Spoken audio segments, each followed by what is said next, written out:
ഉമ്മമാരെ, സഹോദരങ്ങളെ, സഹോദരന്മാരെ, ലാ ഇലാഹ ഇല്ലല്ലാഹ് ജീവിതത്തിൽ ഏറെ ചൊല്ലണം. അല്ലാഹു തൗഫീഖ് തരട്ടെ. ലാ ഇലാഹ ഇല്ലല്ലാഹ് എന്നുള്ളത് അധികം ചൊല്ലേണ്ട ദിക്റാണ്. എത്ര അധികം ചൊല്ലാൻ കഴിയുമോ അത്രയും അധികം ചൊല്ലണം. ഒരു 10 തവണ നിസ്കാരത്തിന്റെ ശേഷം, ദിക്റുകൾക്ക് ശേഷം ലാ ഇലാഹ ഇല്ലല്ലാഹ് സുന്നത്തുണ്ട്. ആ 10 തവണയും നമ്മൾ ചുരുക്കി പോകരുത്. തസ്ബീഹും ഹംദും തക്ബീറും കഴിഞ്ഞിട്ട് ഒരു 10 ലാ ഇലാഹ ഇല്ലല്ലാഹ് ചൊല്ലണം. കഴിയുന്നവരൊക്കെ ലാ ഇലാഹ ഇല്ലല്ലാഹ് വർദ്ധിപ്പിക്കണം. എത്ര ചൊല്ലാൻ കഴിയുമോ അത്രയും ചൊല്ലണം.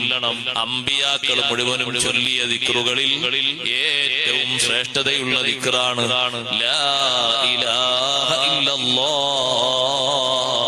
യമനിൽ പോയി നോക്കൂ സഹോദരങ്ങളെ, ഹദ്ദാദ് റാത്തിബ് നടക്കുന്ന, റാത്തിബുൽ ഹദ്ദാദ് നടക്കുന്ന ചില പള്ളികളുണ്ട് യമനില്.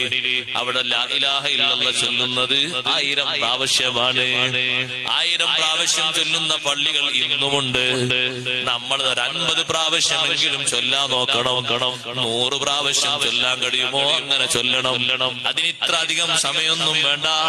ഒരു 100 തഹ്ലീൽ ചൊല്ലാൻ ചുരുങ്ങിയ സമയം മതി. ഹദ്ദാദ് റാത്തീബിലുള്ള ദിക്റ്, ആ ദിക്റ് 1000 പ്രാവശ്യം ചൊല്ലുന്ന ആളുകള് ഒരൊറ്റ മാസം കഴിയുമ്പോഴേക്ക് അവർക്ക് 30,000 ദിക്റ് വരികയാണ്.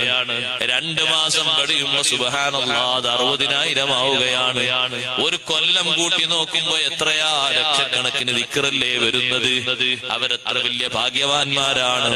അധികം ആ ദിക്റ് അങ്ങനെ ചൊല്ലുമ്പോ നമ്മളെ മനസ്സ് ഏറ്റവും പതറിപ്പോകുന്നൊരു നേരമാണ് മരണത്തിന്റെ നേരം. ആ മരണത്തിന്റെ നേരത്ത് ദിക്റ് ചൊല്ലാൻ കഴിയുന്ന മനുഷ്യൻ വലിയ ഭാഗ്യമുള്ളവനാണ്. കലിമത്തു തൗഹീദ് ചൊല്ലാൻ കഴിയുന്ന ആള് വലിയ ഖൽബിന് ധൈര്യമുള്ള ആളാണ്. ചെറിയ ധൈര്യമല്ല, വലിയ ധൈര്യമുള്ള ആളാണ്.